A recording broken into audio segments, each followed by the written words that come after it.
Good morning student, कैसे हो? देखो, कल अपन ने ऑपरेटर स्टार्ट किया था। ऑपरेटर अपना लीनियर ऑपरेटर और उसकी प्रॉपर्टी कंप्लीट हो गई। उसके बाद में फिर अब ये पढ़ रहे थे गुणात्मक संकारक, मल्टीप्लिकेटिव ऑपरेटर, गुणात्मक संकारक। अब ये आपको कल बता दिया था, जो गुणात्मक संकारक है हमेशा जो फंक्शन होगा, फंक्शन पे हमेशा राइट टू लेफ्ट वर्क करेगा। फॉर एग्जांपल आपको बताया था कि ऑपरेटर कोई ए के, बी के, सी के, ठीक है, तो ये कोई एक फंक्शन है साई, तो पहले सी ऑपरेटर फंक्शन साई पे वर्क करेगा, जो रिजल्ट आएगा उस रिजल्ट पे बी वर्क करेगा, और जो रिजल्ट आएगा उस पे आपके पास ऑपरेटर ए वर्क करेगा। ये आपके पास मल्टीप्लिकेटिव ऑपरेटर की डेफिनेशन हो गई। उसके बाद में आपको बताया था जो गुणात्मक संकारक है मल्टीप्लिकेटिव ऑपरेटर, ये कम्यूटेटिव लॉ को फॉलो नहीं करता है। दैट इज मतलब ए के बी के इज नॉट इक्वल बी के ए के, मतलब ये गुणात्मक संकारक क्रम विनिमय नियम का पालन नहीं करता है। इसको अपन प्रूफ करेंगे। प्रूफ करने के लिए अपने लेट अस सपोज दैट ए के इज इक्वल ले लिया x के, ठीक है, b के इज इक्वल ले लिया px के, ठीक है। अब देखो यहाँ x के आपके पास पोजीशन कोऑर्डिनेट, स्थिति निर्देशांक, px आपके पास संवेग निर्देशांक, ठीक है। तो अपन पहले ab निकालते हैं, ab, ठीक है, ab निकालेंगे तो वैल्यू a की वैल्यू अपन को दे रखी है x के, b की वैल्यू अपने पास है px के। अब देखो x का ऑपरेटर और px का ऑपरेटर, स्थिति और संवेग। x का ऑपरेटर आपको पता है क्या करता है, x, px मतलब संवेग का अक्ष घटक, तो संवेग का अक्ष घटक का ऑपरेटर कितना होता है आपके पास, minus iota h close del over del x। तो आपके पास AB, तो AB की वैल्यू अपने पास क्या आ रही, is equal minus iota h close x del over del x। ये आपके पास AB की वैल्यू आ गई।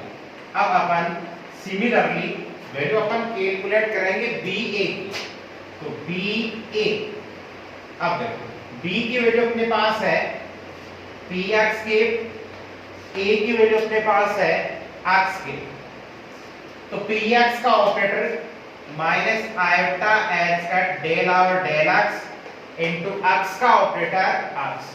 तो ये वैल्यू आपके पास कितनी आ गई, माइनस आयोटा h का del x upon del x, ठीक है। ये वैल्यू हो गई आपके पास BA is equal minus iota h close. ये इक्वेशन आपके पास सेकंड और ये इक्वेशन फर्स्ट। अब देखो इक्वेशन फर्स्ट आपके पास AB की वैल्यू है minus iota h cos x del upon del x, और इक्वेशन सेकंड में BA की वैल्यू आ गई माइनस आयोटा h क्लोज। इसका मतलब AB और BA बोथ वैल्यू आपके पास क्या है, डिफरेंट, मतलब गुणात्मक संकारक आपके पास क्रम विनिमय नियम का पालन नहीं करता है। तो आपको अपने माइंड में सेट करने वाली बात ये है कि गुणात्मक संकारक हमेशा राइट टू लेफ्ट वर्क करेगा, फर्स्ट बात। सेकंड बात, जो फंक्शन साई है इसके पास जो ऑपरेटर लिखा हुआ है ये उसके ऊपर इनिशियल फर्स्ट वर्क करेगा। सेकंड आपके पास इसकी प्रॉपर्टी, मतलब जो गुणात्मक संकारक है ये आपके पास क्रम विनिमय नियम का पालन नहीं करता है, और इसको अपन एक एग्जांपल लेके प्रूफ कर लिया, ठीक है। अब देखो नेक्स्ट अपना नया टॉपिक आता है, नया टॉपिक अपने पास इकाई संकारक, इकाई संकारक, इसको अपन बोलते हैं यूनिट ऑपरेटर, यूनिट ऑपरेटर, इकाई संकारक यूनिट ऑपरेटर। अब देखो यूनिट ऑपरेटर है, यूनिट ऑपरेटर को अपन आई कैप से डिफाइन करते हैं, आई कैप से रिप्रेजेंट करेंगे। अब देखो इसकी डेफिनेशन क्या होती है कि जब यूनिट ऑपरेटर आई कैप को किसी फंक्शन साई के साथ ऑपरेट करवाते हैं तो ऑपरेट कराने पे जो रिजल्ट आता है वो रिजल्ट ये फंक्शन साई आता है आपके पास, that is I cap psi is equal psi. मतलब जो आपके पास फंक्शन साई होगा वो फंक्शन साई एक यूनिटी 1 से मल्टीप्लाई हो जाएगा। तो ये हो गया आपके पास यूनिट ऑपरेटर। किसी लीनियर ऑपरेटर ए केप के लिए वैल्यू जाएगी I cap A cap is equal A cap I cap is equal A cap. ये आपके पास हो गया इकाई संचारक यूनिट ऑपरेटर। तो यूनिट ऑपरेटर को अपन आई केप से रिप्रेजेंट करेंगे। ये आई केप किसी फंक्शन के साथ ऑपरेट होगा तो इसका रिजल्ट फंक्शन साई ही आएगा। किसी लीनियर ऑपरेटर ए केप के लिए I cap A cap is equal A cap I cap is equal A cap, that is अपन सीधी सी ये बोलते हैं इकाई ऑपरेटर आई केप है, इसको वैल्यू आपके पास क्या अज्यूम कर लेते हैं 1। ठीक है, नेक्स्ट अपने पास आता है इकाई ऑपरेटर हो गया, उसके बाद में आता है शून्य संकारक। शून्य संकारक that is zero operator. Zero operator. अब देखो जीरो ऑपरेटर क्या होता है, जीरो ऑपरेटर को अपन रिप्रेजेंट करते हैं जीरो केप से। किसे रिप्रेजेंट करेंगे? जीरो केप से। तो जब किसी ऑपरेटर जीरो केप को एक फंक्शन साई के साथ ऑपरेट करवाते हैं तो ऑपरेट करवाने के बाद में अपने पास रिजल्ट जीरो आता है। रिजल्ट क्या आएगा? जीरो आएगा। इसे अपन जीरो ऑपरेटर शून्य संकारक बोलते हैं। दैट इज किसी लीनियर ऑपरेटर ए केप के लिए तो zero cap A cap is equal A cap, zero cap is equal इसका रिजल्ट क्या आएगा? जीरो आएगा। तो ये आपके दो सिमिलर से ऑपरेटर हो गए, यूनिट ऑपरेटर और जीरो ऑपरेटर। यूनिट ऑपरेटर आई के फंक्शन के साथ ऑपरेट करवाएंगे तो ऑपरेट करवाने पे वही फंक्शन जनरेट होता है। जीरो ऑपरेटर फंक्शन के साथ ऑपरेट करवाएंगे तो रिजल्ट अपने पास क्या आएगा? जीरो आएगा। तो ये दो अलग अलग डेफिनेशन है आपके पास, एक यूनिट ऑपरेटर की, एक आपके पास जीरो ऑपरेटर की। तो यहां तक देखो अपने पास क्या क्या हो गया, लीनियर ऑपरेटर हो गया, इसकी प्रॉपर्टीज, उसके बाद में आपके पास मल्टीप्लिकेटिव ऑपरेटर हो गया, इसकी प्रॉपर्टी, फिर यूनिट ऑपरेटर, जीरो ऑपरेटर। अब देखो अगला अपने पास एक इंपोर्टेंट ऑपरेटर आता है, इसको बोलते हैं संलग्न संकारक। संलग्न संकारक मतलब एडजॉइंट ऑपरेटर। एडजॉइंट ऑपरेटर ये इंपॉर्टेंट है आपके पास, संलग्न संकारक या एडजॉइंट ऑपरेटर। देखो ये क्या होता है आपके पास कि आपके पास दो लीनियर ऑपरेटर हैं, ए केप और बी केप। ठीक है, इनके करस्पॉन्डिंग दो फंक्शन हैं, एक है साई, एक है फाई। तो ये जब दो लीनियर ऑपरेटर है ए केप और बी केप, इसके करस्पॉन्डिंग दो फंक्शन है साई और फाई, तो ये आपके पास एक वॉल्यूम इंटीग्रल को सैटिस्फाई करेंगे। वो वॉल्यूम इंटीग्रल होगा बी केप साई का कॉन्जुगेट फाई का volume integral dv is equal. अब देखो ये साई का कॉन्जुगेट एज इट इज लिखा जाएगा और ये बी की जगह ए फाई के साथ वर्क करेगा, ए फाई और ये डीवी, ये इसका वॉल्यूम इंटीग्रल। ये होता है आपके पास एडजॉइंट ऑपरेटर। तो एडजॉइंट ऑपरेटर आपके पास कि दो लीनियर ऑपरेटर हैं ए केप और बी केप, इसके करस्पॉन्डिंग दो फंक्शन है साई और फाई, तो ये आपके पास एक वॉल्यूम इंटीग्रल को सैटिस्फाई करेंगे। तो बी के साई का conjugate phi dv is equal volume integral psi का कॉन्जुगेट तो एज इट इज, और इस b की जगह रिप्लेस हो जाएगा a और ये फाई एज इट इज, तो a फाई dv। ठीक है, तो यहां आपके पास b केप को a केप का एडजॉइंट ऑपरेटर बोलते हैं। b केप को a केप का क्या बोलते हैं? एडजॉइंट ऑपरेटर बोलते हैं। अब देखो एडजॉइंट ऑपरेटर, ये तो हो गई इसकी डेफिनेशन। अब देखो इसकी प्रॉपर्टीज। प्रॉपर्टी एडजॉइंट ऑपरेटर होता है, इसको अपन डेगर के द्वारा डिनोट करते हैं। डेगर, डेगर आपके पास इसका सिंबल होता है ये, और इस डेगर का मतलब क्या होता है? ट्रांसपोज का कॉन्जुगेट। ट्रांसपोज का कॉन्जुगेट, ट्रांसपोज का मतलब होता है आपके पास रो को तो कॉलम, और कॉलम को किस में कन्वर्ट कर देंगे? रो में, और उसका कॉन्जुगेट ले लेंगे, वो होता है आपके पास डेगर। डेगर, ठीक है। अब देखो आपके पास एडजॉइंट ऑपरेटर में a केप, इसका डेगर और इसका डेगर, इसकी वैल्यू आपके पास a केप की आएगी। फर्स्ट प्रॉपर्टी, a केप के डेगर का dagger is equal a cap, ये सिंबल है डेगर का। डेगर का मतलब होता है ट्रांसपोज का कॉन्जुगेट। ट्रांसपोज का मतलब होता है आपके पास कोई भी मैट्रिक्स है 2x2 की, उसको रो को तो कॉलम में और कॉलम को रो में कन्वर्ट कर दो और उसका कॉन्जुगेट ले लो। a केप डेगर का dagger is equal a cap. Second अपने पास प्रॉपर्टी है a b और इसका डेगर, इसका डेगर। अब देखना यहां एलिमेंट आपके पास a b c d कितने भी हो सकते हैं। अब मैंने यहाँ पे दो एलिमेंट लिए हैं, दो एलिमेंट लिए a और b, तो ये डेगर है ना, डेगर भी हमेशा आपके पास राइट टू लेफ्ट ही वर्क करेगा। इसका जो रिजल्ट आएगा वो रिजल्ट आएगा b का डेगर इनटू a का डेगर। ठीक है, सिमिलरली थर्ड प्रॉपर्टी आपके पास, थर्ड प्रॉपर्टी अपन लेते हैं ab माइनस ba और इसका डेगर, इसका डेगर लेंगे तो ये आप फर्स्ट एलिमेंट अपन ये ले लेंगे, सेकंड एलिमेंट अपन ये लेंगे, तो इसका रिजल्ट अपने पास क्या आ जाएगा? b का डेगर इनटू a का डेगर माइनस a का डेगर इनटू b का डेगर। ये आपके पास एडजॉइंट ऑपरेटर, और एडजॉइंट ऑपरेटर की तीन डिफरेंट प्रॉपर्टीज हो गई आपके पास। प्रॉपर्टीज मतलब a केप का डेगर का डेगर, a केप ab का dagger is equal b dagger a डेगर।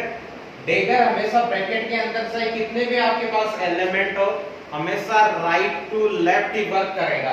यहाँ ab माइनस ba का डेगर, तो b dagger a dagger minus a dagger b dagger. तो ये आपके पास हो गया एडजॉइंट ऑपरेटर, और एडजॉइंट ऑपरेटर की आपके पास इसकी डेफिनेशन। अब देखो इसी से रिलेटेड नेक्स्ट टॉपिक और नेक्स्ट ऑपरेटर आएगा अपने पास हर्मिशियन ऑपरेटर या हर्मिटी संकारक। हर्मिटी संकारक नेक्स्ट ऑपरेटर है, इसको अपन बोलते हैं Hermitian operator. Hermitian operator.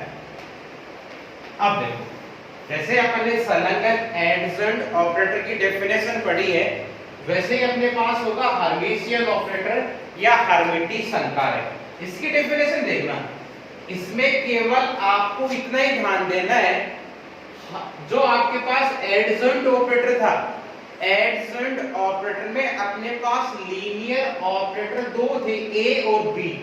Hermitian में आपके पास लीनियर ऑपरेटर अपन एक ही लेंगे, वो लेंगे a के। ठीक है, यहां आपके पास दो फंक्शन थे, एक फंक्शन था आपके पास साइन, एक दूसरा फंक्शन है फाई। अब यहाँ अपने पास इसके करस्पॉन्डिंग एक फंक्शन लेंगे साइन और एक दूसरा फंक्शन लेंगे फाई, तो ये आपके पास एक वॉल्यूम इंटीग्रल को सेटिस्फाई करेंगे। वॉल्यूम इंटीग्रल को सेटिस्फाई करेंगे तो वैल्यू अपने पास होगी a के साइन, इसका कॉन्जुगेट फाई, इसका volume integral is equal psi का कॉन्जुगेट अपने पास एज इट इज लिखा जाएगा, और ये a आपके पास फाई के साथ ऑपरेट कर जाएगा, a फाई dv। ये आपके पास वॉल्यूम इंटीग्रल को सेटिस्फाई करेगा, उसे अपन एक का हर्मिशियन ऑपरेटर बोलते हैं। ठीक है, तो एडजॉइंट ऑपरेटर और हर्मिशियन ऑपरेटर में इतना ही चेंज है कि एडजॉइंट ऑपरेटर में अपने पास टू लीनियर ऑपरेटर लेते हैं ए और बी, इसके करस्पॉन्डिंग टू फंक्शन होते हैं साई और फाई। ये आपके पास इस वॉल्यूम इंटीग्रल को सेटिस्फाई करेंगे। हर्मिशियन ऑपरेटर में अपने पास linear operator A cap single one ही लेंगे, ए केप, इसके करस्पॉन्डिंग दो फंक्शन लेंगे साई और फाई, और ये आपके पास इस वॉल्यूम इंटीग्रल को सेटिस्फाई करेंगे। ए केप साई का conjugate phi dv is equal psi का कॉन्जुगेट एज इट इज लिख देंगे, और ये ए फाई के साथ ऑपरेट कर जाएगा ए फाई डीवी। ये आपके पास हो गया हर्मिशियन ऑपरेटर। तो यहाँ आपके पास यूनिट नंबर फर्स्ट में ये आपके पास इतने ही ऑपरेटर हैं। लीनियर ऑपरेटर, लीनियर ऑपरेटर की properties, unit operator, zero operator, adjoint operator और हर्मिशियन ऑपरेटर। ठीक है, अब देखो ये तो हो गए अपने पास यहाँ तक ऑपरेटर। ऑपरेटर क्या वर्क करता है, कितने टाइप्स के होते हैं, इसकी अलग अलग सबकी इंडिविजुअल क्या क्या प्रॉपर्टीज होती है, सब ने हम देख लिया। ठीक है, अब देखो एक अपना अगला टॉपिक आता है अवस्था फलन। अवस्था फलन, स्टेट फंक्शन, स्टेट फंक्शन, अवस्था फलन या स्टेट फंक्शन। अब देखो अवस्था फलन या स्टेट फंक्शन अपन को क्या डिफाइन करता है, इसकी डेफिनेशन देखो कि एक अवस्था फलन, इसको अपन रिप्रेजेंट करते हैं साई ऑफ आर टी। ठीक है, अब देखना साई है आपके पास, ये साई तो आपके पास है फंक्शन, क्या है आपके पास है फंक्शन। आर होता है, आर अपने पास यहाँ पे रिप्रेजेंट करेगा पोजीशन को, किसको रिप्रेजेंट करेगा पोजीशन को, और ये जो टी है टी रिप्रेजेंट करेगा अपने पास टाइम को, किसको रिप्रेजेंट करेगा टाइम को। इसका मतलब है अवस्था फलन क्या हो गया कि अपनी भौतिकी के अंदर ये कोई निकाय है। ठीक है, तो इस निकाय के संगत इसमें जो आपके पास गतिकीय चर है, इस निकाय के गतिकीय चर का मतलब डायनेमिकल वेरिएबल, डायनेमिकल वेरिएबल का मतलब एनर्जी हो गई, मतलब ऊर्जा, प्रेशर हो गया, आपके पास टाइम हो गया। ठीक है, मतलब Sai of R T, Sai function हो गया, आर पोजीशन को डिफाइन करता है, टी टाइम, मतलब अवस्था फलन साई ऑफ आर टी, इसके द्वारा अपनी भौतिकी के अंदर जो भी कोई सिस्टम होता है उस सिस्टम के डायनेमिकल वेरिएबल, डायनेमिकल वेरिएबल का मतलब आपके पास एनर्जी है, टाइम है, इनके अपन पॉसिबल वैल्यूज कैलकुलेट कर सकते हैं। अब देखो पॉसिबल वैल्यू कैलकुलेट कर सकते हैं, कैसे कैलकुलेट करेंगे, ये जो आर है ना, आर है आपके पास पोजीशन, अपन को ये डिफाइन करेगा ये कि ये आपके पास सिस्टम, सिस्टम का ये एक पार्टिकल, ये पार्टिकल कौन सी डायरेक्शन में है, कौन सी पोजीशन में है, इसका ओरिएंटेशन क्या है। ठीक है, अब देखो ये जो आपके पास t है, t अपने को डिफाइन करेगा टाइम को। ठीक है, अब टाइम को अपन ये डिफाइन करेगा कि ये जो पार्टिकल है सिस्टम का, ये पार्टिकल टाइम के रेस्पेक्ट में अपनी पोजीशन को चेंज करता है या नहीं। यदि आपके पास ये पार्टिकल टाइम के रेस्पेक्ट में अपनी पोजीशन चेंज करता है, मतलब ये किस पे डिपेंड हो गया, ये डिपेंड हो गया आपके पास टाइम पे डिपेंड हो गया। और ये पार्टिकल यदि आप अपनी पोजीशन चेंज नहीं करता है, मतलब किस पे डिपेंड नहीं करता है, टाइम पे डिपेंड नहीं करता है, तो स्टेट फंक्शन अपन को क्या डिफाइन करेगा, ये डिफाइन करेगा कि किसी भी भौतिक निकाय की जो अपने गतिकीय चर होते हैं, एनर्जी होता है, टाइम होता है, प्रेशर होता है, इनकी वैल्यू कैलकुलेट अपन इसके द्वारा कर सकते हैं। ठीक है, ये तो अपना फर्स्ट पॉइंट हो गया। सेकंड बात करते हैं अपन नॉर्मलाइजेशन कंडीशन की। नॉर्मलाइजेशन कंडीशन, इसको हिंदी में बोलते हैं प्रसामान्यीकरण की अवस्था। प्रसामान्यीकरण की अवस्था क्या होती है अपने पास कि sigh of conjugate r into t into psi of r into t, इसका वॉल्यूम इंटीग्रल dv, इसकी वैल्यू 1 होती है। इसकी वैल्यू अपने पास क्या होती है 1 होती है। मतलब ये अपने पास नॉर्मलाइजेशन कंडीशन। अब देखो इसको मैं कैसे लिख सकता हूं आपके पास, देखना फंक्शन अपने पास क्या है psi of rt, इसका कॉन्जुगेट और psi of rt। इसको मैं बोथ कंडीशन को एक साथ लिखना चाहूं तो ये अपने पास हो गई psi of rt, इसका absolute square dv is equal 1। ये तो आपको पता ही है। एक तो अपने पास ये होता है एब्सोल्यूट स्क्वायर, x का एब्सोल्यूट स्क्वायर होता है x into x का कॉन्जुगेट, एक होता है x का होल स्क्वायर और ये होता है आपके पास x into x। तो ये अपने पास एब्सोल्यूट स्क्वायर है, तो एब्सोल्यूट स्क्वायर हो गया आपके पास psi का conjugate into psi dv is equal 1।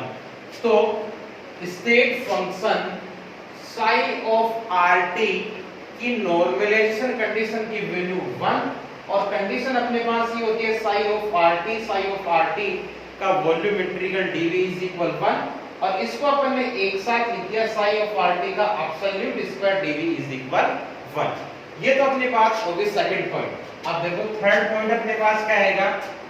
Third point अपने पास ये है कि अपने पास एक सिस्टम है, ठीक है।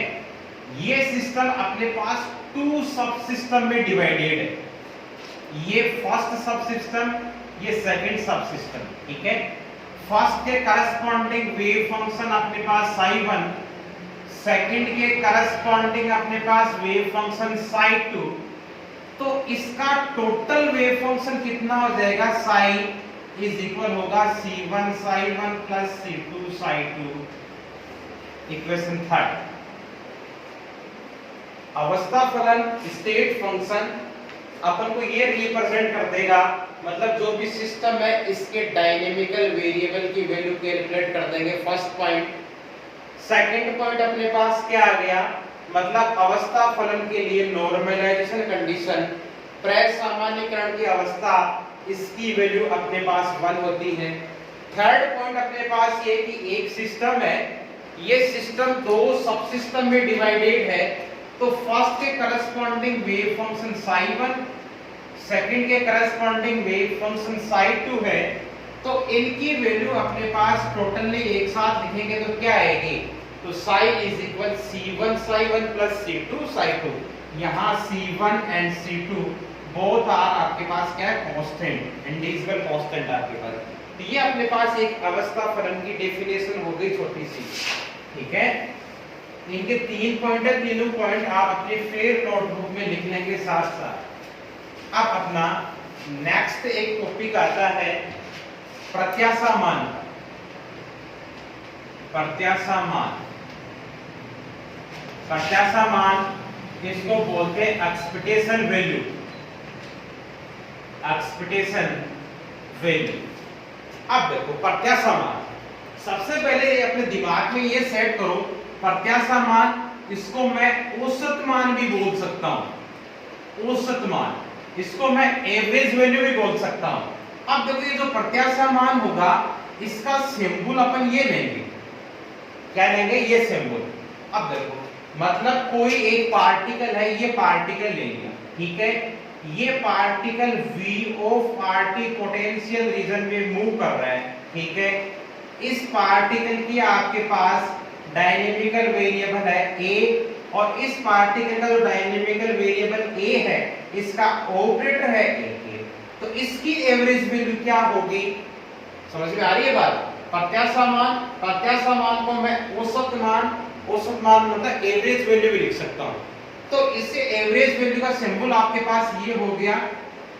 अब एवरेज वैल्यू लिखेंगे तो कोई एक पार्टिकल, ये particle v of rt potential region में मूव कर रहा है और इस पार्टिकल का डायनेमिकल वेरिएबल है a और इस डायनेमिकल वेरिएबल a का ऑपरेटर है a के। तो इसकी एवरेज या एक्सपेक्टेशन वैल्यू क्या होगी, एक्सपेक्टेशन वैल्यू अपन ऐसे लिखेंगे, ये तो सिंबल लगा दिया, जो डायनेमिकल वेरिएबल है उसको अपन यहां लिखेंगे, ये लिख दिया a। इज इक्वल साई का conjugate r into T into A के साई ऑफ आर टी, ये इसका वॉल्यूम इंटीग्रल, और डिवाइड में आपके पास normalization condition psi of R T और ये इसका वॉल्यूम इंटीग्रल। ठीक है, ये आपके पास एक्सपेक्टेशन वैल्यू हो गई डायनेमिकल वेरिएबल ए की। अब देखो नेक्स्ट में लिखना चाहूं, इफ आपके पास फंक्शन साई है, ये नॉर्मलाइज्ड है, अभी आपको बताया था नॉर्मलाइजेशन कंडीशन से इसकी वैल्यू क्या हो जाएगी 1, मतलब जो डिवाइड वाली टर्म है, इस डिवाइड वाली टर्म का वैल्यू कितनी हो गई 1, तो आपके पास a की एवरेज वैल्यू क्या आ गई, साई का conjugate r into T a के साई ऑफ आर टी, और ये इसका वॉल्यूम इंटीग्रल। ये आपके पास a की एक्सपेक्टेशन वैल्यू हो गई। अब देखो नेक्स्ट स्टेप में अपन क्या करेंगे, जो आपके पास ये a केप है, a के मतलब डायनेमिकल वेरिएबल a का ऑपरेटर, इस ऑपरेटर की वैल्यू पुट अप कर दो, तो a केप का ऑपरेटर आपके पास a ही होता है, तो नेक्स्ट टर्म में अपन a केप की जगह क्या लगा देंगे, a लगा देंगे। ठीक है, अब देखो ये तो हो गया आपके पास a के आपके पास एक्सपेक्टेशन वैल्यू। अब यहाँ आप थोड़ा सा देख लेना, यदि आपने जो पार्टिकल लिया है, ये पार्टिकल आपके पास 3 डायमेंशनल में मूव कर रहा है, तब तो देखो यहाँ पे पोजीशन r लिखी है मैंने, और यही पार्टिकल यदि एक सिंगल डायरेक्शन में मूव कर रहा है, वन डायरेक्शन में, तो देखो इस r की जगह यदि पार्टिकल x डायरेक्शन में मूव कर रहा है, तो इस r की जगह मैं रिप्लेस करूंगा x, और यहाँ भी करूंगा x, और dv की जगह भी क्या हो जाएगा आपके पास dx हो जाएगा। ठीक है, और यदि पार्टिकल आपके पास y डायरेक्शन में मूव कर रहा है, तो यहाँ y हो जाएगा, यहाँ y हो जाएगा, यहाँ आपके पास है dy, और 3D की बात करेंगे तो यहाँ r आ जाएगा, और वहां आपके पास वॉल्यूम इंटीग्रल dv आ जाएगा। तो ये आपके पास एक्सपेक्टेशन वैल्यू हो गई a। ठीक है, सिमिलरली अपन किसी भी डायनेमिकल वेरिएबल की एक्सपेक्टेशन वैल्यू लिख सकते हैं, जैसे पोजीशन की लिखेंगे, तो a की जगह रिप्लेस हो जाएगा x, यहाँ x, और वो चलता जाएगा। मोमेंटम p की लिखेंगे, तो यहाँ p हो जाएगा, यहाँ p हो जाएगा। मोमेंटम p के x कंपोनेंट की बात करेंगे, तो x कंपोनेंट की बात करेंगे तो यहाँ px हो जाएगा, यहाँ px, और p का मोमेंटम ऑपरेटर आप जानते हो कितना होता है, p का होता है आपके पास minus iota h cross del. ठीक है, तो px कंपोनेंट की बात करेंगे तो ये हो जाएगा माइनस आयोटा h का डेल ओवर डेल x, ये अपन इसके एक साथ लिख देंगे। तो ये अपने पास हो गया स्टेट फंक्शन, और ये आपके पास एक्सपेक्टेशन वैल्यू। ठीक है, ये अपने फेयर नोटबुक लिख लेना, इसमें कोई डाउट हो तो आप मैसेज करके पूछ लेना। Okay, thank you.